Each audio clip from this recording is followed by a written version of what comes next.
गाजीपुर में हुई कुर्की की कार्रवाई, लेकिन जिनकी कुर्की हुई है दोस्तों वहाँ पे वो खड़े थे। कहना क्या है गणेश दत्त मिश्रा जी? मैं कहूँगा ये कार्रवाई अवैध कार्रवाई हो रही है, मुझे नोटिस भी नहीं दिया गया। ये तो एक इंडस्ट्रीज है मऊ गाजीपुर में, मुख्तार इंडस्ट्रीज, उन्हीं के नाम पर ये कार्रवाइयाँ तमाम हो रही हैं।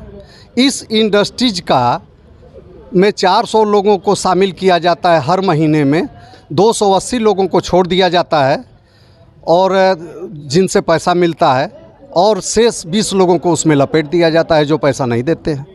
तो ये तो बड़ी इंडस्ट्रीज है। लोग नीचे पूछने पर कहते हैं कि ऊपर से आई है। ऊपर से अगर कार्रवाई आ रही है तो क्या पैसा भी ऊपर जाता है क्या? इस इंडस्ट्रीज का पैसा भी ऊपर जाता है क्या? जो पहले मुख्तार पर आरोप लगता था कि लोगों से वसूली कराते हैं और तमाम तरह के, वो काम तो अब प्रशासन कर रही है। तो इस पर जोगी जी को भी ध्यान देना चाहिए इस इंडस्ट्रीज पर। अगर उनका कुछ इसमें लाभ हो तो फिर ध्यान न दें तो माना जाएगा कि उनका भी लाभ है इसमें, इस इंडस्ट्रीज में। सर अगर मैं आपसे बात करूं, बार बार यही कहना है कि गणेश दत्त मिश्रा का नाम बार बार मुख्तार अंसारी से जोड़ना, बाबा मुख्तार अंसारी से जोड़ना। ये तो एक ज्ञान प्रकाश डीएम थे मऊ में, उन्होंने हमसे 25 लाख रुपया मांगा था। मैंने उनको नहीं दिया तो उन्होंने कहा कि तुम्हारी ज़िंदगी तबाह कर दूंगा, तुमको मैं मुख्तार से जोड़ दूंगा। उसी समय वो तमाम कार्रवाइयाँ करके और भेज दिए लखनऊ। अब लखनऊ से बार बार जब वो सर्वर में एक बार चला जाता है तो बार बार उसी आदमी को अप्रोच किया जाता है जो आदमी उस सर्वर में रहता है। आप जान ही रहे हैं सब पुलिस महकमे का काम। कोई नया अधिकारी 3 दिन से आया, आप लोग बताइए, आप लोग तो 30 साल से यहाँ हैं। मेरा कितना संबंध है मुख्तार अंसारी से सब लोग जानते हैं, सब मीडिया वाले जानते हैं। ये तो 3 दिन के लिए आते हैं अधिकारी, चले जाते हैं। कुछ मीडिया वाले भी दलाल हैं जिनके नाते वो दलाली में अपना सब बात जा कर के बताते रहते हैं अधिकारी को कि इनको रगड़िएगा तो ये मिल जाएगा, इनको रगड़िएगा तो ये मिल जाएगा। यही यहाँ पर चल रहा है। इस इंडस्ट्रीज का यही तो है आमदनी का साधन। सर बार बार बातें होती हैं बुलडोजर बाबा की कि अपराधियों पे वो लगाम लगा रहे हैं, आप खड़े थे। बहुत सारी बातें, मेरे ऊपर कोई केस ही नहीं है। मेरे ऊपर बुलडोजर भी चलाया गया है तो गलत चलाया गया है। मेरे ऊपर कोई, हम तो कह रहे हैं कि मेरा 54 साल का हूँ, 51 साल तक मेरे ऊपर कोई एक भी केस नहीं था। पिछले 3 साल से जब भाजपा योगी जी की कृपा हुई है तब से मेरे ऊपर कुछ केस 3-4 लाते गए हैं, वो भी सरकार के तरफ से लगाए गए हैं। कोई प्राइवेट आदमी आज तक हमारे ऊपर कोई केस नहीं लगाया। इस तरह की है तो कहाँ से हम खड़े नहीं रहेंगे? हमको डर किस बात का? मैं अपराधी तो हूँ नहीं।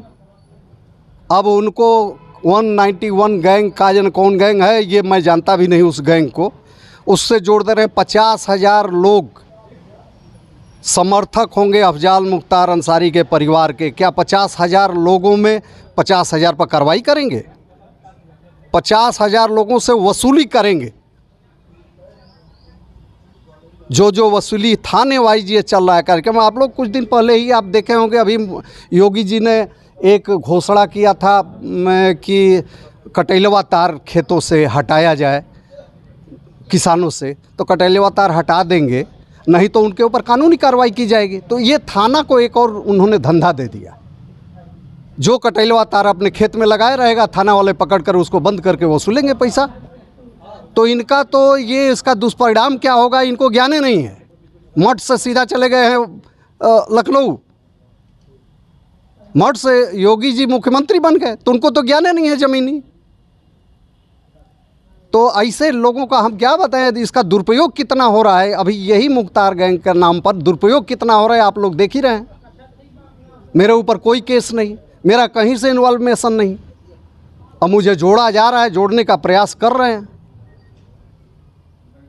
2 अधिकारी मेरे यहाँ वसूली के लिए आए थे, उनका मोबाइल नंबर चाहे आप लोग तो दिखवा लें, चाहे तो उस लोकेशन का ट्रेस करा दें योगी जी कि वसूली के लिए आए थे कि नहीं मेरे यहाँ। वही बताएगा, ऊपर तक जाता है। आप लोगों से ही पूछते हैं, क्या हमारे ज़िले में एक भी राजपूत मुख्तार अंसारी के नज़दीक नहीं था? हैं? हम आप लोगों से ये पूछते हैं कि क्या एक भी अधिकारी राजपूत उनके नज़दीक नहीं था? तो अगर नज़दीक नहीं था तो केवल गणेश मिश्रा ही क्यों? आप समझिए, मैंने भी पिछली बार अखिलेश जैसा आदमी है कि उसको ब्राह्मणों के विरोध का वो अपना भजा नहीं पाए, या उसको समझिए कि उसको कैलकुलेट नहीं कर पाए। नहीं तो ब्राह्मण तो पहले ही उद्वेलित है, और ब्राह्मण के नाते तो कार्रवाई मेरी ऊपर हो ही रही है। और कौन हमारा रिश्ता है? क्या मुख्तार अंसारी मेरे रिश्तेदार हैं? आप बताइए, और कौन सा रिश्ता हो सकता है जब मैं उनके साथ किसी केस में हूँ ही नहीं। मैं उनके साथ कहीं किसी ज़मीन में पार्टनर नहीं हूँ, ना उनके साथ किसी ज़मीन में मेरा लेना देना है। ये मकान जो कुर्की हो रही है, हमारे पिताजी बड़े काश्तकार हैं, उनके नाम से ये मकान 13 में मैंने लिया था। ये हाँ, और ये मकान मेरे पढ़ाई के समय का लिया गया, पढ़ते समय का है। और आज उन मकानों पर कार्रवाई हो रही है जो जिस मकान का कोई मतलब ही नहीं है। हर मकानों पर हमने हर ज़मीन पर अपने स्टे ले रखा है हाई कोर्ट से। कार्रवाई ये लोग करेंगे तो अपना समझेंगे हाई कोर्ट में। जो भी ज़मीनें हैं विवादित हैं उस पर अपना हाई कोर्ट सब हाई कोर्ट में हमारा स्टे है। दोस्तों, देखा आपने, अपराधियों की बात होती है, अपराधियों को जड़ से ख़त्म किया जा रहा है। और लगातार ये कहना है प्रशासन का कि लगातार उस अपराधियों के मिथक को तोड़ा जा रहा है। सच्चाई क्या है? गणेश मिश्रा से मैंने बात करने की कोशिश की, गाजीपुर से। मैं सुशील तिवारी आपको दिखा रहा हूँ, ज़रूर देखें।